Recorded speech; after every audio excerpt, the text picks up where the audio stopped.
Good morning from Sundarban. সুন্দরবনে আজকে আমার দ্বিতীয় দিনে এখন তো আমি হোটেলেই রয়েছি, একদম পুরো ফ্রেশ হয়ে গেছি, রেডি হয়ে গেছি, কিন্তু আমি হলেও তো সবাই তো হয়নি, যার ফলে সবার জন্য ওয়েট করা হচ্ছে। তো এবার ধরে নিন আমরা এখান থেকে আজকে কোথায় কোথায় যাব সবটা এই ভিডিওর মধ্যে আপনাদের সঙ্গে তুলে ধরবো। আর আগের দিনের ভিডিও মানে গতকালকে আপনাদের যে ভিডিওতে আমি দেখিয়েছিলাম তাতে আমি দেখিয়েছিলাম যে আমি ক্যানিং হয়ে কিভাবে করে সুন্দরবন আসলাম এবং সুন্দরবনের কি কি দেখেছিলাম সেইটা কিন্তু আমি আগের ভিডিওতে তুলে ধরেছিলাম। আর এই ভিডিওতে আজকে তুলে ধরবো আজকে বোধহয় সম্ভবত আমরা পঞ্চমুখীতে যাব, আরও বেশ কিছু জায়গা যাব, পক্ষীরালয়, আরও কোনো জায়গা যাব। কোথায় যাব কি যাব আমিও কিন্তু সঠিক জানি না। লঞ্চে উঠবো, ওইখানে গাইড বোধহয় থাকবেন, ওনাদের কাছ থেকে জানতে পারবো, সেটা আপনাদের সঙ্গে কিন্তু শেয়ার করবো। তো ঠিক আছে, ভিডিওটি আজকে এখান থেকে স্টার্ট করলাম। চলুন আপনারা সারাদিন কি করছি আমি টোটালটাই তুলে ধরবো আপনাদের সামনে এই ভিডিওতে, তো আপনারা পুরো ভিডিওতে থাকবেন। সবার জন্য আমি কিন্তু রুমের মধ্যে মানে হোটেলের রুমে ওয়েট করছিলাম। এখন তো এমন হলো যে আমি এখন সবার লাস্টে কিন্তু যাচ্ছি। তো চলুন বোটের মধ্যে যাচ্ছি। সকাল থেকে চা ফা কিছু খাওয়া হয়নি, এই কারণেই খাওয়া হয়নি কারণ আমার কাছে দিতে এসেছিলো চা। আমি যেহেতু আমার রুমে একা আর আমি বাথরুমের মধ্যে ছিলাম, সে সময় চা এসে রিটার্ন চলে গেছে। আবার আমি জিজ্ঞেস করেছি, আমাকে কিন্তু বোটে গিয়ে বোধহয় সম্ভবত চা দেওয়া হবে। সারাদিনে কি খাওয়াবে কি ঘুরাবে সমস্তটা কিন্তু তুলে ধরবো আজকে এই ভিডিওর মধ্যে। তো চলুন প্রথমত বোটে যাই আগে। আর এই ওদিকটা হচ্ছে আমাদের হোটেলের দিক, ওটা দিয়ে এসে নিয়ে এখন এইটা দিয়ে কিন্তু আমি যাচ্ছি। কালকে একই রকমভাবেই এসছিলাম আর এটা দিয়ে গিয়ে এখন আমরা গিয়ে কিন্তু সেই বোটে যাচ্ছি। এই হচ্ছে ফেরিঘাট। তো চলুন ফেরিঘাটে আগে যাওয়া যাক। পক্ষীরালয়ের এটি কিন্তু ফেরিঘাট, সবাই কিন্তু এই রাস্তা দিয়েই সচরাচর যায়। আর লোকাল লোকদের জন্যও কিন্তু এখানে কিন্তু নৌকার ব্যবস্থা রয়েছে, যা আমি আপনাদের আগের দিনের ভিডিওতে দেখিয়েছিলাম। আর দেখুন এখানে লেখা রয়েছে পাখিরালা ফেরিঘাট, পরিবহন দপ্তর, পশ্চিমবঙ্গ সরকার। তো এটা দিয়ে যাওয়ার পরে ওইখানে কিন্তু আমাদের কিন্তু লঞ্চ দাঁড়িয়ে রয়েছে। তো লঞ্চে গিয়ে এখন উঠবো। এই হচ্ছে বলেছি না যে এটা লোকাল লোকেদের জন্য ফেরিঘাটও বটে। দেখুন এখান দিয়ে সমস্ত গাড়ি বাইক সব কিছু আসছে আর এই আমাদের লঞ্চ এখানে দাঁড়িয়ে রয়েছে। তো চলুন, ট্রলার তো রেডি আছে, আপনাদের দেখালাম। ট্রলারে প্রথমত আগে উঠে বসি। ট্রলার তো না, লঞ্চ।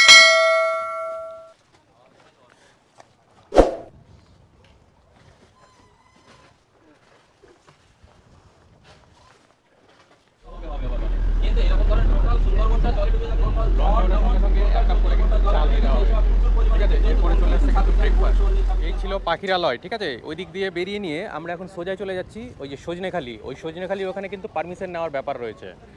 ওখানে কিন্তু পারমিশন নেওয়ার ব্যাপার রয়েছে। পারমিশন নিয়ে সম্ভবত ওখানে কিছু ঘোরারও বোধহয় জায়গা রয়েছে। লঞ্চ দেখুন এখন পুরো ছুটে চলেছে সেই সজনেখালির উদ্দেশ্যে।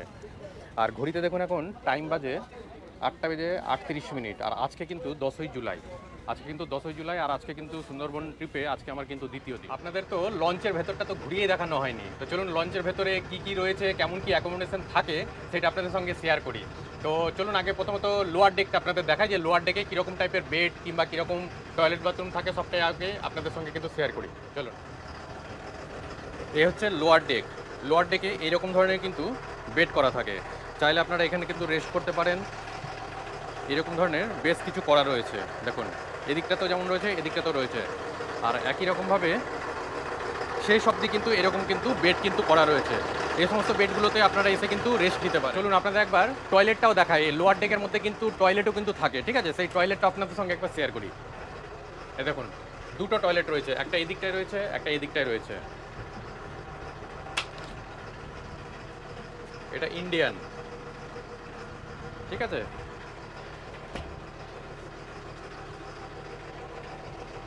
আর এইখানে কিন্তু কোমর লাগানো রয়েছে দেখুন। এখানে হয়তো আপনারা স্নান করতে পারবেন না ঠিকই, তবে কিন্তু টয়লেট বাথরুম আপনারা কিন্তু করতে পারবেন, ঠিক আছে। তো এইটা সারাদিন কিন্তু ইউজ করা হচ্ছে, রাত্রেবেলা তো হোটেলে নিয়ে গিয়ে রাখা হবে আপনাদের, যেমন আমাদেরকে রাখা হচ্ছে। আর লঞ্চের চলুন একবার উপরটা আপনাদের দেখাই। লোয়ার ডেকের সঙ্গে সঙ্গে উপর ডেকে কী কী রয়েছে দেখুন। এখানে সুন্দর একটা বসার জায়গা রয়েছে, ঠিক আছে। এটা হচ্ছে কেবিন আর এটা হচ্ছে ড্রাইভার রুম, ঠিক আছে। মানে এখান থেকে অ্যাকচুয়ালি অপারেট করা হয়। আর এখানে ধরেন খাওয়া দাওয়ার ব্যবস্থা রয়েছে, আপনাদের দেখাই। এখানে বেসিন রয়েছে, তবে আপনারা কিন্তু কোথাও বাইরে কিছু ফেলবেন না। দেখুন এখানে কিন্তু অনেক রকম, এখানে কিন্তু অনেকগুলো কিন্তু ডাস্টবিন করা রয়েছে, ঠিক আছে। এই হচ্ছে পুরো লঞ্চটা। মোটামুটি লোয়ার ডেক দেখালাম, এখানে আপার ডেকও কিন্তু দেখালাম, ঠিক আছে। এবার দেখাবো হচ্ছে আপনাদের যেখানে অ্যাকচুয়ালি রান্নাটা হয়। চলুন গিয়ে আপনাদের সেটাও কিন্তু দেখায়। দেখুন এখানেও কিন্তু একটা কিন্তু বাথরুম, আপনাদের কেমন টাটকা টাটকা ইলিশ মাছ দেখাচ্ছি। দেখুন তৈরি হচ্ছে ইলিশ মাছের পাতুরি, সঙ্গে ইলিশ মাছের আরও বেশ কিছু আইটেম তৈরি হচ্ছে। কি কি তৈরি হচ্ছে সবটাই আপনাদের সঙ্গে কিন্তু শেয়ার করব। আমি এখন চলে এসেছি নিচের পোর্শনে, যেখানে অ্যাকচুয়ালি রান্নাবান্নাগুলো হচ্ছে এবং আজকের মেনুতে কি কি রয়েছে চলুন আজকে আমরা রাধুনির কাছ থেকে একবার শুনে নিই যে আজকে কি কি রান্না হচ্ছে। চলুন আজকে কি কি রান্না হচ্ছে একবার বলুন। আজকের মেনু আছে ইলিশ পাতুরি, বাগদা চিংড়ি মালাইকারি, সঙ্গে ভাজা আছে, ডাল আছে, ইলিশ মাছের মাথা দিয়ে কচু শাক আছে। আজকের মেনু আছে চাটনি, পাঁপড়। এটা ভেজ পকোড়া আছে, এটা এখন বেলা 11টার সময় দেওয়া হবে, এরপরে দুপুরে লাঞ্চের খাবার দেওয়া হবে। এটা ইলিশ পাতুরি আছে, মাখা আছে, এটা এখনো প্যাকিং হয়নি, প্যাকিং হবে। তাহলে এটি ইলিশ পাতুরির রেডি হবে দুপুরের জন্য, তো এটা রেডি করে রাখা রয়েছে, এটা কিন্তু বানানো হবে, ঠিক আছে। একই রকমভাবে দেখুন এখানে চিংড়িও রয়েছে। হ্যাঁ, আপনাদেরকে প্রতিটা মেনু আপনাদের বললাম এবং এখানে বেশ কিছু রান্না, কিন্তু কচু শাক অলরেডি রান্না হয়ে গেছে, ডালও রান্না হয়ে গেছে, ওইদিকে দেখুন চাটনিও কিন্তু রান্না হয়ে গেছে, ঠিক আছে। আর এখানে দেখুন কতটা হাইজিন মেনটেন করে এনারা কিন্তু রান্না করছেন। নেক্সট আমাদের দুপুরবেলার লাঞ্চে কীরকম এই যে খাবারগুলো যে দিচ্ছে সেগুলো কীরকম স্বাদ সেটা এবার আপনাদের সঙ্গে কিন্তু শেয়ার করবো ভিডিওতে। সামনে যে লঞ্চগুলো দেখা যাচ্ছে ওটাই হচ্ছে কিন্তু সজনেখালি, সুন্দরবন। আর দেখুন আমাদের লঞ্চ অলরেডি কিন্তু প্রায় ঘাটে পৌঁছিয়ে গেল। তো চলুন এখন কিন্তু নামতে হবে এই সজনেখালি সুন্দরবন টাইগার রিজার্ভ সেন্টারে। Welcome Sajnekhali wild life sanctuary. তো চলুন ভেতরে কি কি রয়েছে সবটাই আপনাদের সঙ্গে শেয়ার করবো এই ভিডিওতে। আপনি সিসি ক্যামেরায় নজরদারি, সজনেখালি সুন্দরবন টাইগার রিজার্ভ। তো চলুন ভেতরে যাওয়া যাক। এখানে কিছু নিয়মাবলী লেখা রয়েছে, আপনার সামনে তুলে ধরলাম, আপনার ভিডিওটি পজ করে করে দেখে নিন। এটা বালিগড় বলা হয়, এটা রিভার ট্যাপিন, এটা ইংরেজি নাম রিভার ট্যাপিন বাটাকুর বাসকা, এটা বাংলা নামটা বলি, এটা বালিগড়। এই কচ্ছপটা সুন্দরবনে অনেক প্রজাতির কচ্ছপ আছে, 22 প্রজাতির কচ্ছপ আছে। এই প্রজাতির কচ্ছপটা সুন্দরবনতে ইন্ডেঞ্জার্ড হয়ে যাচ্ছে, বিলুপ্ত হয়ে যাচ্ছে। এখন কিন্তু অনেকখানি হ্যাচিং সেন্টার, আমাদের যেটা দেখেছেন কেস মতো করা রয়েছে, ওটা কিন্তু হ্যাচিং সেন্টার। নেস্টিং টাইমে ওখানে ডিম থেকে বাচ্চাগুলো ফোটানোর জন্য ফিমেলগুলো অনলি দেওয়া হয় ওখানে। এখানে বড়গুলো আছে 12টা, আরও 4-5টা বাচ্চাকে বিভিন্ন জায়গায় ট্রান্সফার করা। আমরা লাস্টে বোধহয় খুব সম্ভবত আপনাদের দোবাকি তো আছে, কিন্তু বিভিন্ন জায়গায় ট্রান্সফার করা আছে বাচ্চাগুলো, ঠিক আছে। এটা যেমন কচ্ছপের পুকুর, ওধারে কুমিরের পুকুরটা দেখে কিন্তু আমরা অন্য রুটে ব্যাক করবো। এইটা ইন পয়েন্ট, ওইটা এক্সিট পয়েন্ট, এইটা ওঠার জন্য, ওইটা বেরিয়ে যাওয়ার জন্য। সবাই একটু চলে আসুন, একসাথে থাকবেন। কিন্তু এতটা কাছে থেকে যদি দেখতে হয় তবে কিন্তু আপনাদের কিন্তু সুন্দরবনে কিন্তু আসতে হবে, তবে কিন্তু আপনারা কিন্তু দেখতে পাবেন এত কাছে থেকে কুমির। তো চলুন আরও কি কি রয়েছে সেটা আপনাদের সঙ্গে শেয়ার করবো। মিষ্টি জলের পুকুর, যেটাকে রেন ওয়াটারটা হারভেস্টিং করা আছে, প্রত্যেকটা ওয়াচ টাওয়ারের কাছে আছে। তবে এখানে ওয়াচ টাওয়ারটা আমি আর উঠছি না, আপনারা উঠে একটু দেখে আসবেন। আর একটা 3টে মৌমাছির চাক আছে, আর সামনে কিন্তু ওয়াচ টাওয়ার সামনে মিষ্টি জলের পুকুরটা আছে, জঙ্গলের ভিউ পয়েন্টটা দেখা।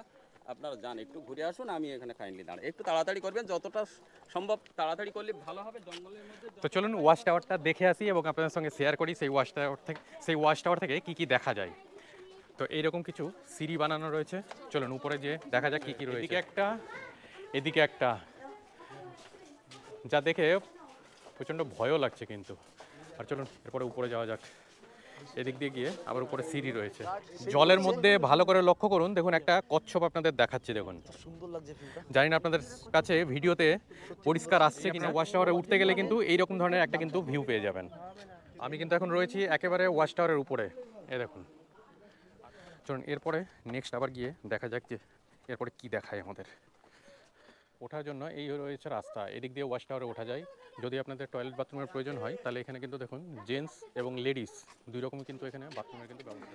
এই ওয়াচ টাওয়ারে এসে আমরা কিন্তু শুধুমাত্র মৌচাক দেখলাম, সঙ্গে কি দেখলাম, 2-3টে কচ্ছপও কিন্তু দেখতে পেয়েছি। দেখুন কত কাছে থেকে কুমির দেখাচ্ছি আপনাদের। আপনারা দেখতে এসে এতটা কাছে থেকে দেখলেও কখনোই কিন্তু আপনারা কিন্তু গায়ে কিন্তু টাচ করবেন না, নাহলে কিন্তু বড় সড়ো কিন্তু ক্ষতি হয়ে যেতে পারে। এতটা কাছে থেকে মানে আপনারা একবার অনুভব করার চেষ্টা করুন। এই জাস্ট বিট, এই যে বিট রয়েছে, আর বিটের একদম দেখুন একবারে ধারেই কিন্তু শুয়ে রয়েছে। সুন্দরী, যার নাম অনুসারে সুন্দরবন। এটা কিন্তু এত বড় সুন্দরবনে আসতে গেলে এই গাছ কিন্তু আপনারা অতি অবশ্যই কিন্তু দেখবেন। লবণ জল মানে সার্ভাইভ করতে পারছে না, লবণ জলের পরিমাণটা এতটা বেশি, এই লবণ জলটা সার্ভাইভ করতে পারছে না। বাংলাদেশের জঙ্গলে বিশাল বিশাল সুন্দরী, পদ্মা ব্রহ্মপুত্র বাংলাদেশে মিশেছে, ফ্রেশ ওয়াটার সল্টি ওয়াটার মিশে বিশাল বিশাল সুন্দরী। তখন কিন্তু সুন্দরী গাছের নাম অনুসারে সুন্দরবন গভর্নমেন্টের guest house. Government guest house, তো এখানে যেটাকে বিবিধি বাগ বুকিং অফিস, এটা অনলাইনে আছে www.wbtdc.com www মানে এখানে জনসাধারণরা এসে কিন্তু থাকতে পারবে? হ্যাঁ হ্যাঁ, মানে ওরা যদি বুকিং করে যদি আসে, বিবিধি বা অনলাইনে বুকিং আছে, প্লাস ওটা মানে WBTDCL WBTDCL এ বুকিং করে, আমি যেমন আপনাদেরকে দেখিয়েছিলাম যে হলং বাংলো থেকে আমি ঘুরে এসেছিলাম, একই রকমভাবে এইরকম ধরনের বাংলোতেও কিন্তু আপনারা এসে কিন্তু থাকতে পারবেন। আর এইটার লিঙ্ক আমি আপনাদেরকে কিন্তু ডেসক্রিপশন বক্সে কিন্তু দিয়ে রাখবো। থাকবেন, অসাধারণ একটা অভিজ্ঞতা হবে, এটা আপনাদের সঙ্গে কিন্তু আমি শেয়ার করব। সামনের লাইনটা কিন্তু পশুর প্লান্ট, আর সেকেন্ড লাইনটা কিন্তু কাঁকড়া, যে জঙ্গলে যে কাঁকড়াগুলো আমরা লাল ফিডলার ক্র্যাবগুলো দেখতে পাবো, ওর কালারটা লাল, ওর ফ্লাওয়ারটা লাল, এইটা কাঁকড়া থেকে নাম হয়েছে কাঁকড়া প্লান্ট। আর থার্ড লাইনটা কিন্তু সুন্দরী, ওটা তো এই সজনেখালি ঘোরা হয়ে গেল, দেখুন আমাদের বাইরের লঞ্চ দাঁড়িয়ে রয়েছে। তো চলুন আগে প্রথমত লঞ্চে যাই, আর এরপরে কি কি দেখবো সেটাও আপনাদের সঙ্গে কিন্তু একটার পর একটা কিন্তু শেয়ার করে যাব, ঠিক আছে? আর দেখুন এখানে লেখা রয়েছে সজনেখালি ইকো ট্যুরিজম কমপ্লেক্স। আমরা কিন্তু এর ভেতর থেকে বেরিয়ে আসলাম, আমাদের লঞ্চের দেখুন প্রত্যেকে কিন্তু একে একে কিন্তু বেরিয়ে আসছে, আর আমাদের লঞ্চ কিন্তু এখানে কিন্তু দাঁড়িয়ে রয়েছে, এই দেখুন বাবা ভোলানাথ। তো এরপরে কিন্তু আমরা কিন্তু এখন কিন্তু আবারও কিন্তু লঞ্চে যাব। লঞ্চে যাওয়ার পরে নেক্সট কোথায় যাচ্ছি সেটাও কিন্তু আপনার সঙ্গে কিন্তু শেয়ার করব। পিছনে কিন্তু পিসখালি নদী, পিসখালি রিভার, আমাদের ডান সাইডটা কিন্তু গোমর রিভার। এই রুটটাই কিন্তু বাংলাদেশে দেখে গেছে 60 থেকে 70 কিলোমিটার পর বাংলাদেশ সুন্দরবন, যেটাকে সুন্দরবনের টোটাল বাউন্ডারি এরিয়া। এই সাইডে কিন্তু বাংলাদেশ, এটা রায়মঙ্গল নদীটাকে 50% ইন্ডিয়া ধরা হয়, 50% বাংলাদেশ ধরা হয়। তাহলে পিসখালি, গোমর, আমরা যাব কিন্তু গমদি দিয়ে আধা ঘন্টা 40 মিনিট। ডান সাইডে কিন্তু গ্রাম থাকবে, বাম সাইডে কিন্তু জঙ্গল থাকবে। আর যতটা সময় গ্রাম থাকবে, তার গ্রামের অপোজিট সাইড জঙ্গলের মধ্যে দিয়ে নাইলনের জাল দেওয়া আছে। আপনারা লক্ষ্য করেছেন নিশ্চয়ই, নাইলনের জালটা কিছুই নয়, 1.5 থেকে 2 কুইন্টাল টাইগার বডি ওয়েট, একবার থাবা মারলে তো নিচে পড়ে যাবে। অ্যাকচুয়ালি ওটাকে বলা হয় সাইকোলজিক্যাল ব্যারিয়ার, তার মেন্টালিটি কাজ করছে, জালের ধারে গেলে ফেসে যাবো, আটকে যাবো, তার জন্য কিন্তু আসছে না। এই কারণে বলছি সাইকোলজিক্যাল ব্যারিয়ার। সুন্দরবনে রয়্যাল বেঙ্গল টাইগার কিন্তু এক্সপার্ট সুইমার, মানে বড় বড় নদীগুলো সাঁতার দিয়ে 3 কিলোমিটার, 4 কিলোমিটার, 5 কিলোমিটার নদীটা সাঁতরে গ্রামের দিকে চলে যায়। সুতরাং এরা সাঁতারিতে যতটা পটু, মানুষ ধরে ততটা পটু। সুন্দরবনে বাঘ দেখা, টাইগার হিলে সূর্যতে দেখা একই ব্যাপার। সবার ভাগ্যে বাঘ জুটছে না, সবাই বাঘ দেখার জন্য আসে, কিন্তু সবাই অ্যাকচুয়ালি বাঘের সাথে যদি আমাদের টাইমিং হয় তখন আমরা বাঘ দেখব। কারণ এখানে আমরা দেখুন চিড়িয়াখানার মধ্যে, কিন্তু এখানে প্রত্যেকটা জীবজন্তু কিন্তু ন্যাচারাল ওয়াইল্ড লাইফ, মানে কি এখানে প্রাকৃতিক জীবজন্তু। অন্য অন্য জঙ্গলে কিন্তু ডাইল্যান্ড জঙ্গলের মধ্যে এলিফ্যান্ট সাফারি, জিপ সাফারি হয়, মানে হাতির পিঠে কিংবা কার নিয়ে যাওয়া যায়, এটা জীবজন্তু দেখার পক্ষে পসিবিলিটি থাকে। এখানে কিন্তু সেই ক্ষেত্রেটা হয় না। এটা কিন্তু আমরা ল্যান্ড সাফারি হয় না, এখানে বোট সাফারি আর লঞ্চ সাফারি, মানে ওয়াটার সাফারি, মানে আমরা জল দিয়ে যাব। তবে যে স্পটগুলো আছে, অনলি স্পটগুলো আমরা নামবো। প্রত্যেকটা ওয়াচ টাওয়ারের সামনে একটা করে মিষ্টি জলে পুকুর আছে, যদি কখনো সে জল খেতে আসে তখনই দেখা হয়। আর যদি চ্যানেলের মধ্যে যাব, কখন নদীটা সাঁতরে যাচ্ছে তখনই দেখা হয়। দেখা পাওয়ার সম্ভাবনাটা এইরকমই। আর বাঘ স্বভাবত চোর, পার আওয়ারে 4 থেকে 5 কিলোমিটার জঙ্গলের মধ্যে ঘুরছে, এক জায়গায় কিন্তু বসে থাকছে না। জঙ্গল থেকে হয়তো আমাদের দেখছে, আমরা হয়তো বাঘটাকে দেখতে পাবো না, এইরকমই হচ্ছে। আচ্ছা, ব্রেকফাস্টটা করে নিই। এখন দেখুন ব্রেকফাস্ট রেডি করা হচ্ছে। ব্রেকফাস্ট আজকে কি রয়েছে চলুন আপনাদের সেটাও একবার দেখাচ্ছি। নানপুরি, কাবলি ছোলা দিয়ে চানা রয়েছে, মানে দুটো নানপুরির সঙ্গে যদি আপনারা মনে করেন আরও একটা এক্সট্রা নেবেন সেটাও কিন্তু দেওয়া হবে। দেখুন আমি কিন্তু নিয়েছি। The largest mangrove forest in the world, পৃথিবীর বৃহত্তম ম্যানগ্রোভের জঙ্গল। তো এটা 84 প্রজাতির গাছপালা। আবার বলি, 84 প্রজাতির গাছপালা লবণ জলকে সার্ভাইভ করতে পারে বলে একে আমরা ম্যানগ্রোভ বলছি। আমরা যে জায়গাটা যাচ্ছি সব জায়গায় কিন্তু লবণ জল, আর এখানে প্রত্যেকটা জীবজন্তু কিন্তু লবণ জল খায়, অ্যাডাপ্টেড। কখনো কখনো মিষ্টি জলটা খেতে প্রত্যেকটা স্পটের সামনে, প্রত্যেকটা ওয়াচ টাওয়ারের সামনে একটা করে মিষ্টি জলের পুকুর বানানো আছে, যেটাকে ফ্রেশ ওয়াটার ট্যাঙ্ক। রেন ওয়াটারটা হারভেস্টিং করা আছে, যে কোনো জীবজন্তু জল খেতে আসতে পারে। আর এখানে প্রত্যেকটা জীবজন্তু লবণ জলই খায়। তো এখানে বাঘ, হরিণ, বন শুয়োর, বন বিড়াল, মেছো বিড়াল, চিতা বিড়াল আর মনিটর লিজার্ড, যাকে আমরা রাজসাপ বলি, তারকেল সাপ বলি, আমাদের লোকালও আছে, যেটা গোসাপের একটা প্রজাতি রাজসাপ। বাঘের খাওয়ার কিন্তু হরিণ, বন শুয়োর আর মনিটর লিজার্ড, যেটাকে গোসাপ। বাঘ কিন্তু অনেক সময় না সুন্দরবনে বড় বড় মাছ খেয়ে থাকতে পারে, আর কাঁকড়া খেয়েও থাকতে পারে। বাঘ অনেকদিন না খেয়েও থাকতে পারে। বাঘ থাকে কিন্তু ঘন জঙ্গলে, শিকার ধরে কিন্তু পরিষ্কার। এরা সাঁতারিতে যতটা পটু, মানুষ ধরা তার চেয়ে বেশি পটু। এক বছরে কিন্তু 40 থেকে 50 জন বাঘের পেটে চলে যাচ্ছে। আমাদের বাম সাইডে একটা অভয়ারণ্য, 362 বর্গ কিলোমিটার মাত্র ট্যুরিস্টের পারমিশন পাবো। 4264 বর্গ কিলোমিটার সব জায়গায় কিন্তু ট্যুরিস্টের পারমিশন নয়। এটা স্যাঞ্চুরি জোন, অভয়ারণ্য জোন, প্রত্যেকটা জঙ্গলে আছে। কোর এরিয়া, নিষিদ্ধ এরিয়া, সব জায়গায় কিন্তু কোর এরিয়া আছে। এবং বাফার এরিয়া, যেটা বাংলাদেশ সাইড, এখানে মাছ ধরা, কাঁকড়া ধরা প্লাস ট্যুরিস্টের। আর আমরা যে এরিয়া দিয়ে যাবো আপনাদের বাম সাইডে, এইটা অনলি ট্যুরিস্টের জন্য। এখানে মাছ ধরা, কাঁকড়া ধরা কোনো পারমিশন দেওয়া হয় না। 103 টাইগার পপুলেশন এট সুন্দরবন, 2022 সেন্সাস রিপোর্ট। এবারে টাইগার টিপসগুলো, টাইগার ডোরা কাটা দাগগুলো প্রত্যেকের কিন্তু আলাদা আলাদা। প্রত্যেকে যেমন ফিঙ্গারপ্রিন্ট আলাদা, প্রত্যেকের টাইগারের দোড়া কাটা, বাঘের দোড়া কাটা দাগগুলো প্রত্যেকের আলাদা। সেই জন্য বাঘ একই বাঘ বারবার কাউন্টিং হয় না। যেমন 2004 পর্যন্ত হয়েছিল পাক মার্কের ওপরে, বাঘের পায়ের ছাপের ওপর কাউন্টিং হয়েছিল, ওটা 274 ছিল তখন 2004-এ। 2007-এ 4খানা বাঘের গলায় রেডিও কলার পরানো হয়েছিল, মেশিন লাগানো হয়েছিল, তখন রিপোর্ট এসেছিল 2007-এ 103। তাহলে এতটা ডিমোশনটা হয় না? ওই পাকমার ফুটপ্রিন্টটা ওটা রং প্রসেস ছিল, একই পাকমার বারবার কাউন্টিং হয়েছে। 2017-18 যেটা ড্রোন ক্যামেরা তো ওয়াইল্ড লাইফকে ট্যাগ করা যায়নি, কারণ ম্যানগ্রোভগুলো উপরের দিকে ওটা একটা আমব্রেলা টাইপের, ছাতা টাইপের হয়ে গেছে, নিচে ওয়াইল্ড লাইফকে ট্যাগ করা যায়নি। তারপর 19-20-তে আপনার ক্যামেরা বসানো শুরু হয়ে গেল, সেখান থেকে ক্যামেরা ট্যাপিংয়ে চলছে, অটোমেটিক ক্যামেরা। মতো দেখুন ওই যে পর্দা যে টাঙানো রয়েছে ওইখানে কিন্তু যারা এই ডিপ ফরেস্টের মধ্যে যারা প্রবেশ করে, তারা যখন ভেতরে প্রবেশ করে তখন এইরকমভাবে বাইরে পুজো দিয়ে নিয়ে তারপরে কিন্তু ওরা কিন্তু জঙ্গলের ভেতরে কিন্তু প্রবেশ করে। আর তার জন্য গাছের কিন্তু কোনো বাজি বিচার নেই, ওরা যে কোনো গাছেই কিন্তু এরকম কিন্তু পুজো করতে পারে, পুজো করে তারপরে কিন্তু ভেতরে কিন্তু ঢোকে। চলে এসেছি আমাদের সেকেন্ড স্পটে, এই আমাদের লঞ্চ এসে দাঁড়ালো। আর চলুন এখন আস্তে আস্তে করে আমরা ভেতর দিকে যাই। আমাদের গাইড সামনের দিকে চলে গেছেন অলরেডি। এটি কিন্তু আমাদের সেকেন্ড স্পট, আজকের সেকেন্ড স্পট। আর এখানে কিন্তু এন্ট্রি করে নিয়ে তারপরে কিন্তু ভেতরে যেতে হয়, এটা কিন্তু আপনাদের করতে হবে না, এটা গাইড যিনি থাকবেন উনি কিন্তু করে নেবেন। আর এখানে ঢোকা মাত্র দেখুন এখানে কিন্তু একটি কিন্তু মন্দিরও কিন্তু রয়েছে। চলে এসেছি এখন আমরা আমাদের দ্বিতীয় স্পটে সুদর্ণখালি ওয়াচ টাওয়ারের কাছে, ঠিক আছে? তো ওয়াচ টাওয়ার থেকে কি কি দেখা যায় সেটা আপনাদেরকে দেখানোর চেষ্টা করব। চলুন, এই রয়েছে ওয়াচ টাওয়ার। তো ওয়াচ টাওয়ারের উপর থেকেও আপনাদেরকে একবার ভিউ দেখানোর চেষ্টা করব।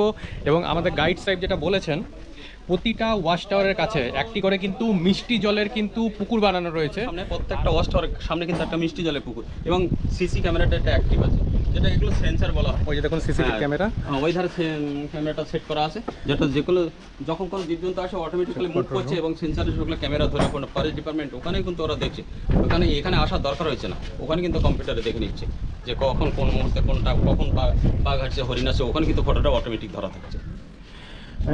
এগুলো হচ্ছে অবজারভেশন রুট, এটা বাংলায় বলি এটা পর্যবেক্ষক রুট। এই চ্যানেলটা জঙ্গলটা কেটে চ্যানেলগুলো বানানো হয়েছে, শুধু সুদর্ণখালি নয়, প্রত্যেকটা ওয়াচ টাওয়ার সামনে এই চ্যানেলগুলো বানানো। জঙ্গলটা এটা জঙ্গল ছিল, জঙ্গলটা কেটে চ্যানেল বানিয়ে রেখেছে, কারণ এই চ্যানেলটা যখন ক্রস করবে ওই ব্ল্যাঙ্ক প্লেস থেকে আমরা ওয়াচ টাওয়ার থেকে অবজার্ভ করতে পারবো, জীবজন্তুগুলো আমরা দেখতে পারবো। ওই দেখুন ফুটপ্রিন্টগুলো দেখা যাচ্ছে, হরিণগুলো পাসিং হয়েছে, দেখছেন হরিণের পাগমার্কগুলো কিংবা বাঘের পাগ, কখনো কখনো এই চ্যানেলগুলো ক্রস করে। বাঘ তো এরকমভাবে আসে না, টুপ করে জঙ্গলটা ক্রস করলো, জঙ্গলের মধ্যে দিয়ে এসে কিন্তু জল খাবে। বাঘ ব্ল্যাঙ্ক প্লেস দিয়ে কখনোই আসে না, নিজের বডিটাকে একটা গাছের আড়ালে লুকিয়ে রাখতে হয় তারা। ওইটা কিন্তু জীবজন্তু জল খেয়ে ওইটা কিন্তু শেড প্লেস, ওইটা ছায়াতে ওটা রেস্ট নিয়ে নেয়।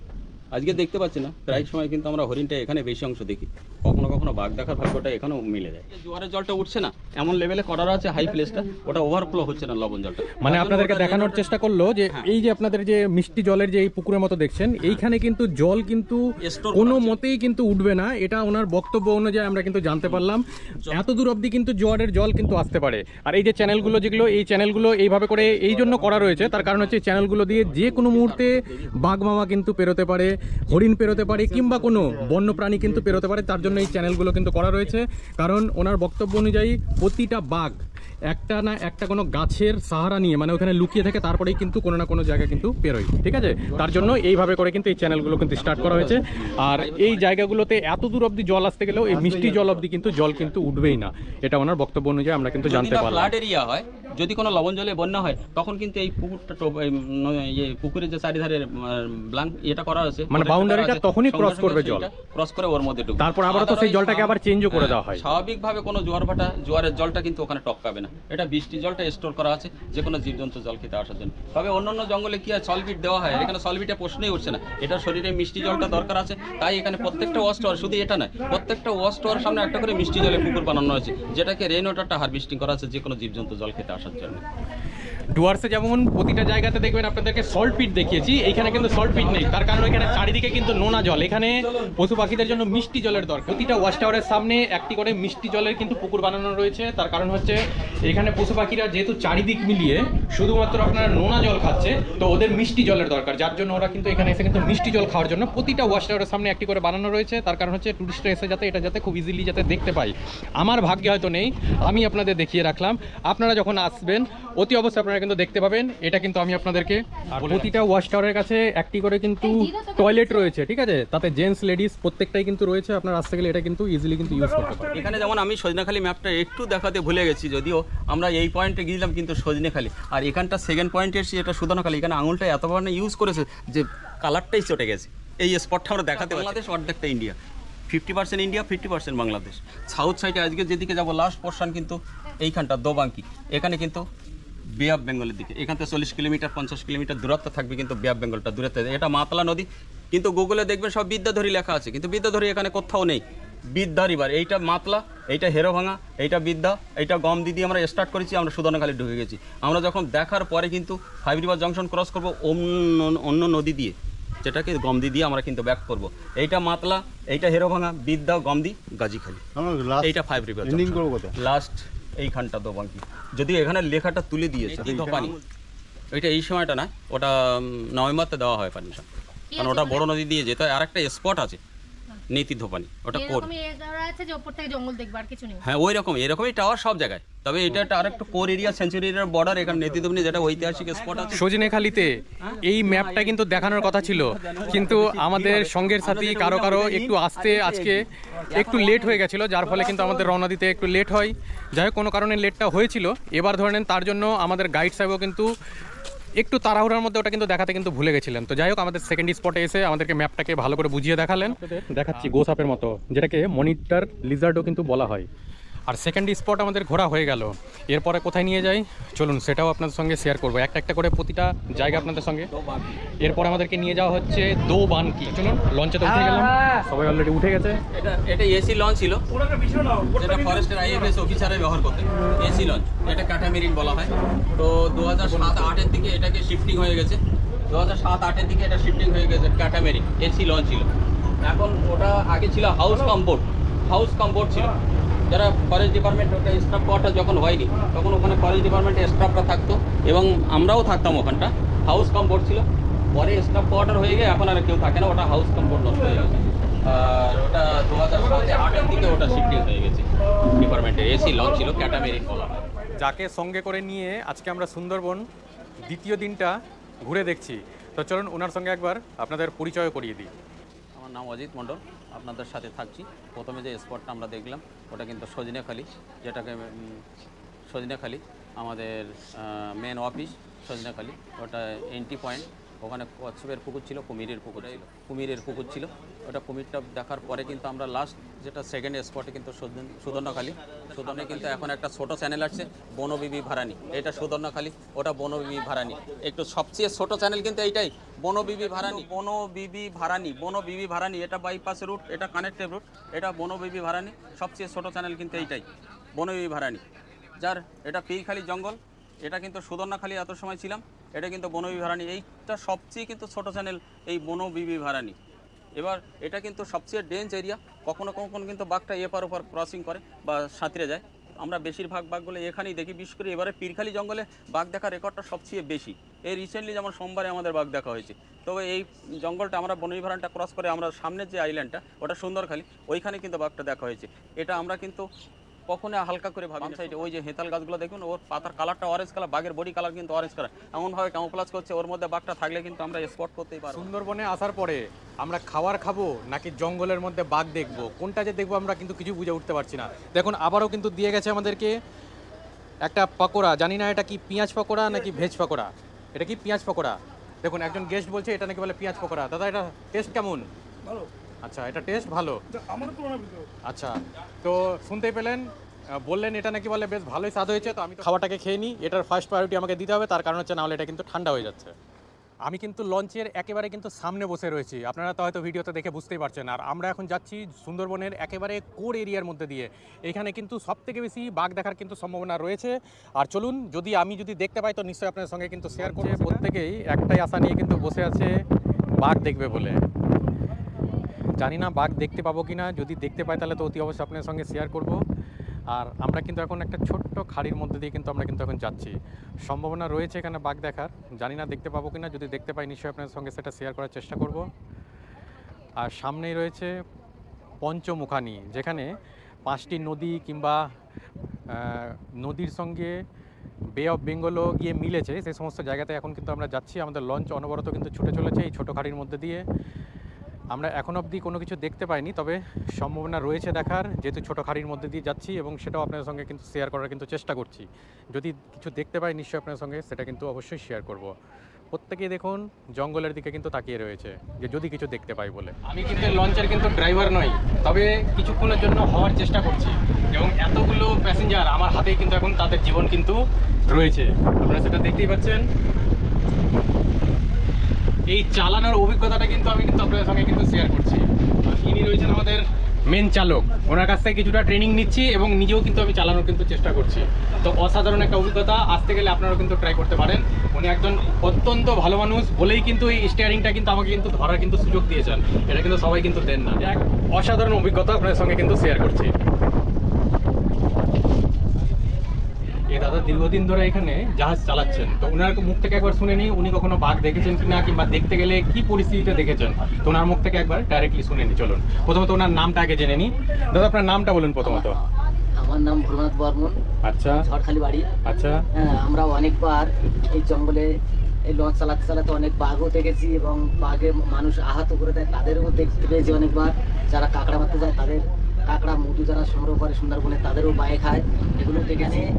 আছে একসঙ্গে 50খানা ভোট যদি দিনে যায় তত আছে 1-2খানা ভোটে বাঘ দেখতে পায়। সবাই তো আর বাঘ দেখতে পায় না, সবাই দেখারও জায়গা নেই।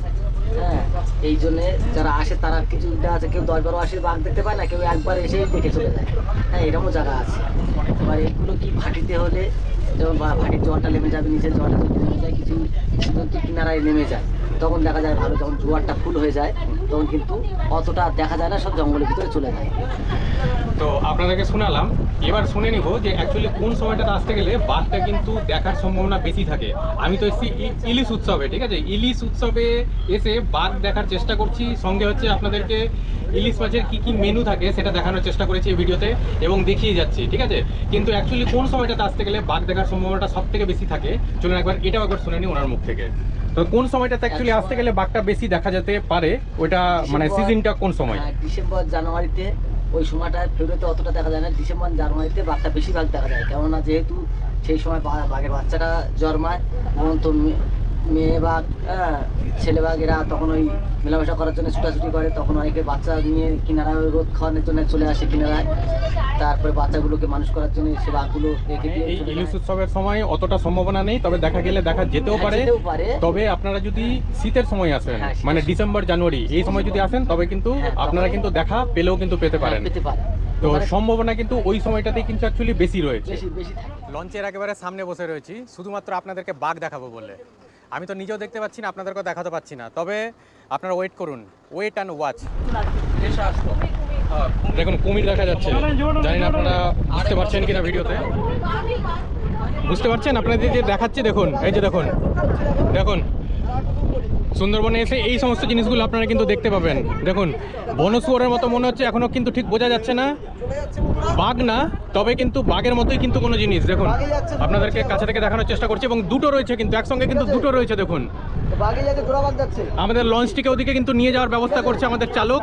দেখা যাক আপনাদেরকে আরও কাছে থেকে দেখাতে পারি কিনা, চেষ্টা করছি আপনাদেরকে আরেকটু কাছে থেকে ভালো করে দেখানোর। দেখুন ঢুকে গেল জঙ্গলের মধ্যে গিয়ে। এটাই হচ্ছে কোর এরিয়া, ঠিক আছে, এইখানেই কিন্তু বাঘ কিংবা এই ধরনের জীবজন্তুগুলো আপনারা কিন্তু দেখতে পাবেন, সেটার কিন্তু সম্ভাবনা রয়েছে। সুন্দরবনের দেখুন সব থেকে বড় পাখিটা কিন্তু উঠছে। আমরা লাস্ট স্পট এটা তো বাকি, মানে দুটো চ্যানেলে মিড পয়েন্ট, একটা চ্যানেল লোকাল নেমে বলা হয় বাঁক, দুটো চ্যানেলে মিড পয়েন্টে তো বাঁক, তো বাঙ্কি, তো বাঁকি। এখানে একটা ওয়াচ টাওয়ার আছে, একটা ক্যানোপি ব্রিজ টাইপের করা রয়েছে, not bridge, just like a type of bridge, canopy walk 496 metre leading canopy walk, আধা কিলোমিটার, হাফ কিলোমিটার। তো এখন অন এ রুট, যে রুটে নামবো ঠিক সেই রুটে আবার ব্যাক করবো। ডিসেম্বর জানুয়ারি এত বেশি গেস্ট আছে, যেটা একটা ইন পয়েন্ট ছিল, একটা এক্সিট পয়েন্ট। আমরা যেটা দিয়ে নামছি এটা এক্সিট পয়েন্ট দিয়ে নামছি, যে রুট দিয়ে নামবো আবার সেই রুটে কিন্তু ব্যাক করবো। এটাই তো বাঙ্কি, তো বাঙ্কি ক্যাম্প। তো এই আপনাদের দেখালাম, এখন আমরা কিন্তু এখানে কিন্তু নামবো এবং নেমে কিন্তু ভেতরটা কিন্তু দেখে আসবো। ঘাটে আমাদের লঞ্চ দেখুন ল্যান্ড করানোর চেষ্টা করছে, ল্যান্ড মানে দাঁড়ানোর চেষ্টা করছে, যেহেতু এতগুলো এখানে লঞ্চ একসঙ্গে এসে দাঁড়িয়েছিল বলে কিন্তু আমাদের লঞ্চ দাঁড়ানোর সুযোগই পাচ্ছিল না, এখনও কিন্তু সেভাবে সুযোগ পাইনি। ওই অল্টারনেট করে দেখুন আমাদের লঞ্চ থেকে অন্য লঞ্চ হয়ে তারপরে এখান থেকে কিন্তু আসছে, ঠিক আছে। আর আমরা চলে এসেছি এখন, দেখুন এখানে লেখা আছে welcome Dobaki camp, Dobanki camp. Guide সাহেব চলে আসছেন।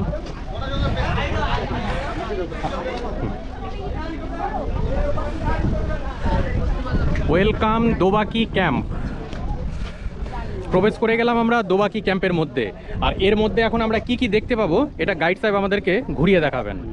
এখানে যেমন ওয়াচ আছে, একটা ক্যানোপি ওয়াক আছে, ওয়াচ সামনে মিষ্টি জলের পুকুর আছে, যে কোনো জীবজন্তু জল খেতে আসার জন্য। কারণ এখানে তো ন্যাচারাল ওয়াইল্ড লাইফ, কখনো জল খেতে আসে তখনই দেখার সম্ভাবনাটা বেশি থাকে। আর একটা ক্যানোপি ব্রিজ টাইপের করা আছে, not bridge type of bridge. আচ্ছা, 496 metre leading canopy walk, half kilometre. এখন কিন্তু অন এ রুট, যে রুটে আমরা নামলাম সেই রুটে কিন্তু আমরা ব্যাক করবো। ডিসেম্বর জানুয়ারি এত বেশি গেস্ট আছে যে একটা ইন পয়েন্ট একটা এক্সিট পয়েন্ট। আমরা কিন্তু একটা এক্সিট পয়েন্টে নেমেছি, আবার অন এ রুট যে রুটে নেমেছি সেই রুটে কিন্তু আবার ব্যাক করবো। এইটাই তো বাকি বৈশিষ্ট্য। তো শোনালাম আপনাদেরকে, গাইড সাহেব আমার সঙ্গেই আছেন।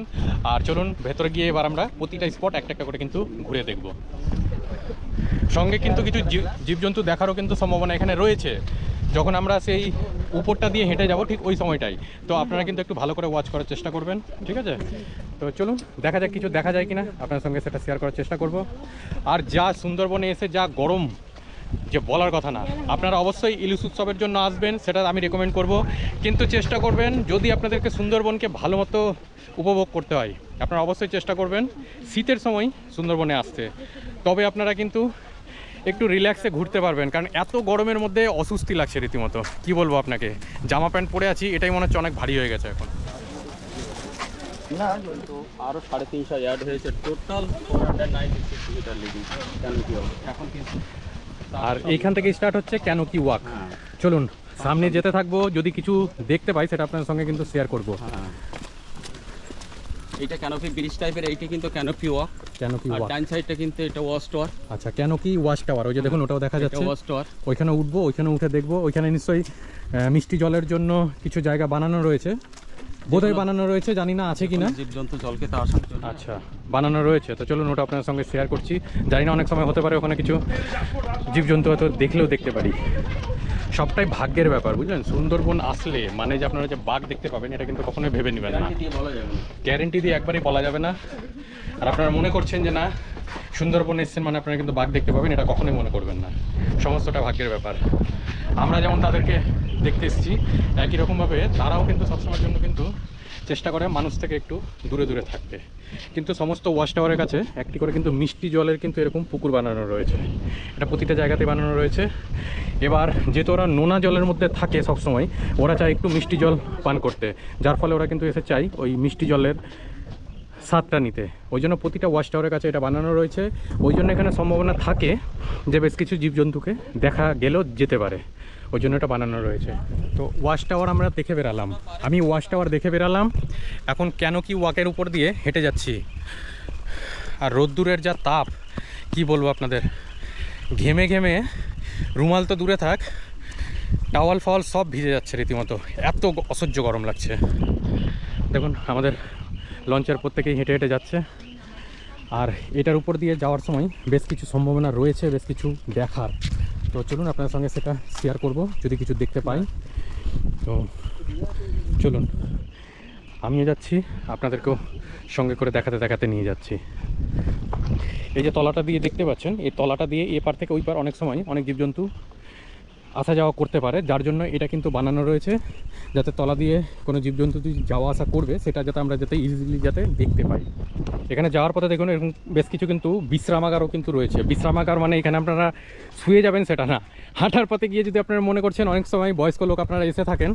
আর আমাকে দেখুন বাধ্য হয়ে এখন কিন্তু ছাতার তলায় কিন্তু ঢুকতে হয়েছে। তো এই ছাতার মধ্যে ঢুকে নিয়ে যাতে রোদ্দুর আর কিন্তু সহ্য করা যাচ্ছে না, যার জন্য কিন্তু ছাতার সাহারা নিতে হয়েছে। আর যাওয়ার পথে দেখুন এরকম বেশ কিছু জায়গাতে কিন্তু বসার মতন কিন্তু জায়গাও কিন্তু রয়েছে, যেটা আপনাদের দেখাচ্ছি। যদি আপনাদের হাঁটতে গিয়ে অস্বস্তি মনে হয়, আপনারা কিন্তু এখানে বসে একটু কিন্তু জিরিয়েও নিতে পারেন। চলুন, এখন অবধি কিন্তু কিছু দেখতে যতজন ছিলেন প্রত্যেকেই কিন্তু অলরেডি রিটার্ন হয়ে গেল। আমি শুধু একমাত্র আপনাদের জন্য আসলাম এই অবধি দেখানোর জন্য। গাইড বলছিলেন যে একটা দিয়ে এন্ট্রি হয়, একটা দিয়ে এক্সিট হয়। তো শীতের সময় ধরে নেন, এই যে দেখুন এখানে লেখা আছে থ্যাংক ইউ ভিজিট এগেইন। তো এই যে গেটটি আপনাদের যে দেখালাম, এই গেটটি মানে আমি কিন্তু পুরো এই কেন কি ব্রিজ কি ওয়াচ টাওয়ার জানি না, ছাতাও কিন্তু ধরে রাখা যাচ্ছে না। দেখুন এত এখানে হাওয়া দিচ্ছে, যেমন রোদ্দুর সেরকমভাবে কিন্তু হাওয়াও দিচ্ছে। আমাকে বাধ্য হয়ে বন্ধ করে নিতে হলো। শেষ অবধি গেলাম, এখন অবধি কিন্তু কিছুই কিন্তু সেভাবে করে কিন্তু দেখা কিন্তু গেল না, ঠিক আছে। আর এই যে একটি গেট দেখালাম আর আমি যেটা দিয়ে প্রবেশ করলাম, একটি দিয়ে এন্ট্রি হয়, একটি দিয়ে কিন্তু এক্সিট হয়, এই দুটো কিন্তু এখানে কিন্তু গেট রয়েছে। এখন বর্ষাকালের জন্য ট্যুরিস্ট যেহেতু কম হয়, যার ফলে এখন কিন্তু যেটি দিয়ে এন্ট্রি হচ্ছে ওটি দিয়ে কিন্তু আবার কিন্তু এক্সিট হচ্ছে। তো আমি দুটো গেটই আপনাদেরকে দেখানোর চেষ্টা করলাম, ঠিক আছে। আর এই দেখুন সামনেটাতে আমাদের লঞ্চের আর যারা ছিল তারা কিন্তু এগিয়ে চলেছে, প্রত্যেকেই একটা আশা নিয়ে থাকলো, বাঘ দেখব বাঘ দেখব। অল্প অল্প বিস্তার কিছু দেখতে পেলাম, সেটা আপনাদের সঙ্গে কিন্তু শেয়ার করলাম। তো আছে গাজী সাহেব, এটা সেলিব্রেশন টাইম 16 জানুয়ারি, মানে পৌষ সংক্রান্তির পরের দিন। মানে এই দেবীকে পুজো করেই মাছ ধরতে, কাঁকড়া ধরতে যায়, তো একে পূজা দিয়ে, বনবিবিকে পূজা দিয়ে আশীর্বাদ নিয়ে জঙ্গলে যায়, যাতে বাঘের সঙ্গে না দেখা হয়। আর আমরা চাইছি তার বিপরীতটা, যাতে বাঘের সঙ্গে একটু সাক্ষাৎ মেলে। জঙ্গলের দেবতাকে বনবিবি, শাহ জঙ্গলি বলি ভাই বোন। বাঘকে বলা হয় দক্ষিণ রাজ। আলাদা বাঘের দেবতা আছে গাজী সাহেব, যেটাকে পীর বাবা গাজীর মেলা হয় ঘুটিয়ারিতে 17 শ্রাবণ থেকে 1 সপ্তাহ, 1.5 সপ্তাহ, 2 সপ্তাহের মতো মেলা হয়। তবে এখানে লোকাল কালচার, এখানে 16 জানুয়ারি পৌষ সংক্রান্তি পরের দিনে এখানে কিন্তু শ্রদ্ধা ভরে একে পূজা দিয়ে। গাইড সাহেব কিন্তু বারবার কিন্তু বলে দিলেন যে আমরা কিন্তু বাঘের দেখা করতে এসেছি, সেটা আমাদের জন্য ভালো, মানে আমরা দেখতে চাইছি, কিন্তু ওনাদের জন্য ভালো না, যেহেতু ওনারা রেগুলার এখানে থাকেন। কারণ বাঘের সঙ্গে দেখা হওয়াটা যে কতটা রিস্কি, এটা যারা বাঘের সঙ্গে দেখা করেনি কিংবা যাদের সঙ্গে বাঘের দেখা হয়েছে অ্যাকচুয়ালি তারাই কিন্তু বলতে পারবে যে এটা কতটা মর্মান্তিক একটা ঘটনা হতে পারে, কতটা ভয়ঙ্কর এবং কতটা ভয়ঙ্কর হতে পারে। বাঘকে দেখার চেষ্টা করবেন, তবে অবশ্যই সাবধানতা অবলম্বন করেই কিন্তু দেখার চেষ্টা করবেন। যতটা পারবেন দূর থেকে দেখার চেষ্টা করবেন। বাঘ দেখেছি, বাঘ দেখতে যাচ্ছি বলে ওই নৌকার একবারে ধারে গিয়ে বসবেন, লঞ্চের একবারে সাইডে গিয়ে বসবেন, সেটা কিন্তু করবেন না। গাইড সাহেবরা যেমনভাবে আপনাদের ইনস্ট্রাকশন দিবেন, আপনারা সবসময়ের জন্য চেষ্টা করবেন সেইভাবে করেই কিন্তু মানে ঘুরে দেখতে পুরো সুন্দরবন। দোবান কি আমাদের ঘোরা হয়ে গেল, দেখুন থ্যাংক ইউ, ভিজিট এগেন। আর লঞ্চ আমাদের জন্য কিন্তু ওয়েট করছে। তো চলুন আগে প্রথমত লঞ্চে গিয়ে আগে উঠে যাই। আর দোবানকে আমরা ছেড়ে বেরোলাম, দেখুন আমাদের লঞ্চ এখান থেকে বেরিয়ে পড়লো। এরপরে সম্ভবত হয়তো লাঞ্চের ব্যবস্থা রয়েছে, এরপর হয়তো বা লাঞ্চ ফাঞ্চ করানো হবে। নদীর জয়েন্ট আছে আমাদের বাম সাইডটা, সামনের দিকটা কিন্তু প্রপার বে অফ বেঙ্গল, বঙ্গোপসাগর। মাতলা বে অফ বেঙ্গলে আমরা সি ফেসটা দেখতে পাচ্ছি। প্রপার বে অফ বেঙ্গলটা 40 থেকে 50 কিলোমিটার গেলে কিন্তু প্রপার বে অফ বেঙ্গলটা, ওইটা মাতলা। আমাদের ডাইন সাইডে ওটা কিন্তু হেরো ভাঙা, এইটা বিদ্যা আমরা গমদি দিয়ে ব্যাক করবো। আর ডাইন সাইডে আমরা জঙ্গলের মধ্যে যে বড় নদীটা দিয়ে এসছিলাম ওইটা গাজীখালী রিভার। এইটাই 5 রিভার জংশন বা পঞ্চ নদীর সঙ্গমস্থল, পঞ্চ নদীর সঙ্গমস্থল। আর এইটা পীরখালী জঙ্গল, আর ওইটা গ্রাম। এই নদীটার সাঁতরে কিন্তু গ্রামে বাঘ ঢুকে যাচ্ছে অ্যাভেলেবল।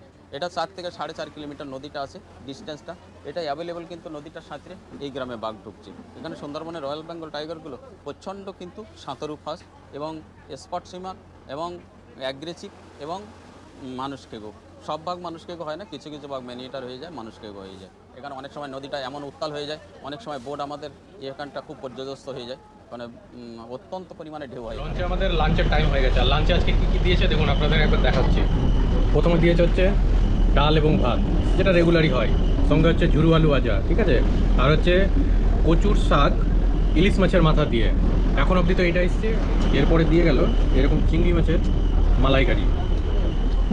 দেখুন চিংড়ি দিয়ে কিন্তু খেয়ে এখনো শেষ করে উঠতেই পারলাম না, এর মধ্যে কিন্তু একটা করে কিন্তু এরকম ইলিশের পাতুরি দিয়ে গেল, ঠিক আছে। এটা কাটি ভরা রয়েছে বলে কিন্তু এতটা কিন্তু বড় মনে হচ্ছে, আদৌ কিন্তু এতটা বড় না। সাইজ যদি বলেন স্ট্যান্ডার্ড আছে এতটুকু বলতে পারি। ইলিশটা ঠিক এইরকম সাইজ ঠিকঠাকই আছে। দেখুন পাতা তো মোটামুটি পরিষ্কার, জানি না খাওয়া দাওয়া কেমন কি রান্না হচ্ছে না হচ্ছে, আমি ভালো বললে তো হবে না। চলুন আমাদের এই লঞ্চের আমার সঙ্গী বলতে পারেন, ওনার কাছ থেকে একবার জেনে নিই যে রান্নাবান্নাটা ঠিক কেমন হয়েছে। দাদা রান্নাবান্না কেমন? রান্নাবান্না খুব দারুণ দারুণ। পাতা তো দেখছি পরিষ্কার, তার মানে কি প্রতিটা রান্নাই খুব ভালো হচ্ছে নাকি? রান্না খুব ভালো হচ্ছে। দাদা আপনার কেমন লাগছে রান্নাবান্না? ভালো ভালো মানে কতটা ভালো? ভালো, খুবই ভালো। 10-এ কত দিবেন এটা বলা মুশকিল। কেন খাচ্ছেন যখন আপনি তো 10-এর মধ্যে তো খাওয়া রুটিটা আগে যেটা পার্সোনাল ম্যাটার করে। আচ্ছা আমি ভালো লাগছে বলে আমার সামনে লোকে নাও ভালো লাগছে। হ্যাঁ, তো আপনি যদি সেই হিসাবে যদি 10-এর মধ্যে যদি আপনাকে বলা যায় আপনি কত দিবেন? 8.5। 8.5। সবার শেষ পাতে দিয়ে গেছে এরকম পাঁপড় আর হচ্ছে আমের চাটনি। ওটা হাতও ধোয়া হচ্ছে না, তার মধ্যে একটা পর একটা খাবার চলে আসছে। দেখুন খাওয়া কেবলই শেষ হয়েছে, ইতিমধ্যে হাত ধুয়ে শুকালেও না। আপনাদেরকে যে দেখাচ্ছি দেখুন, আবার দেখি আম নিয়ে হাজির। এই দেখুন আম, ন্যাংরা আম কিন্তু রীতিমতো, ঠিক আছে। এটা আসতে গেলে হয়তো আপনারা পাবেন, আমের পরিবর্তে হয়তো অন্য কোনো ফলও পেতে পারেন, বাট পাবেন খাওয়ার পরে কোনো একটা ফল। দ্বিতীয় দিনের আজকে আমাদের ট্যুর কিন্তু কমপ্লিট হয়ে গেল, সবাই কিন্তু লঞ্চ থেকে নেমে গেছে। লঞ্চ আমাদের এসে সেই আবার ফেরিঘাটে এসে দাঁড়িয়েছে, আর আমাদের এসে সমস্ত টুরিস্টরা নেমে গেছে। এই যে সেই পাখিরালয় আমাদের হোটেলের জায়গা। আবার চলুন আবার একই পথে, আজকে আবারও সেই একই হোটেলে কিন্তু নাইট স্টে। আজকের ভিডিওটি আপনাদের কেমন লাগলো? যদি আপনাদের ভিডিওটি ভালো লেগে থাকে তাহলে ভিডিওটিতে অবশ্যই লাইক করে দিবেন, আপনাদের মূল্যবান মতামতটি কমেন্টের মাধ্যমে কিন্তু জানাবেন, এবং ভিডিওটিকে আপনাদের বন্ধুদের মধ্যে অনেক কিন্তু শেয়ার করে বন্ধুদেরকে দেখার কিন্তু সুযোগ করে দিবেন। আর যদি চ্যানেলে আপনারা নতুন হয়ে থাকেন তাহলে চ্যানেলটিকে অবশ্যই সাবস্ক্রাইব করে বেল নোটিফিকেশানটিকে অল করে রাখবেন, পরবর্তী ভিডিওর নোটিফিকেশান সবার আগে আপনাদের কাছে পৌঁছানোর জন্য। সন্ধ্যেবেলা লঞ্চ থেকে আসার পরে, আজকে তো আমার সুন্দরবনের দ্বিতীয় দিন, আসার পরে দেখুন আমাকে সঙ্গে সঙ্গে দেখুন কি দিয়েছে। আজকে সন্ধ্যেবেলার টিফিন হিসাবে এই হচ্ছে ভেজিটেবিলের চপ। তো ভেজিটেবিলের চপ আর সঙ্গে কিন্তু কফি দিয়ে দিয়েছে। তো কফিটা আমি আপনাদেরকে আর আলাদা করে দেখাতে পারিনি, তবে কিন্তু ভেজিটেবিল চপটা কিন্তু আপনাদেরকে দেখালাম। তো চলুন এখন খেয়ে নেওয়া যাক। এটা খেতে কীভাবে করে খাই সেটা তো আর দেখিয়ে লাভ নেই, তো ঠিক আছে এটা খেয়ে নিই, আর তারপরে রাতে কী খাওয়ার দিবে সেটা আবার আপনাদের সঙ্গে কিন্তু শেয়ার করব। প্রথম দিনের বাউল গানের মতো করে দ্বিতীয় দিনেও কিন্তু ঝুমুর নাচের ব্যবস্থা করা হয়েছিল এই ট্যুর এজেন্সির তরফ থেকে, আর তা দেখতে দেখতেই কিন্তু রাতের ডিনারের সময় হয়ে গিয়েছিল। রাতের মেনুতে রয়েছে ফ্রাইড রাইস আর সঙ্গে রয়েছে চিলি চিকেন। এই জায়গাটা মেনলি রয়েছে, ঠিক আছে, এখান থেকে সার্ভ করে দেওয়া হচ্ছে বলে এই জায়গাটা দেখালাম। সঙ্গে কিন্তু চাটনিও কিন্তু রয়েছে। রাতের মেনুতে রয়েছে ফ্রাইড রাইস, চিলি চিকেন, সঙ্গে রয়েছে হচ্ছে স্যালাড, ঠিক আছে, এরপর চাটনি রয়েছে। তো চাটনিটা পরে আসছে যদিও, তবে এখন খেতে বসে গেছি, ঠিক আছে। রাত্রি প্রায় কিন্তু 11টা মতো হয়ে গেছে।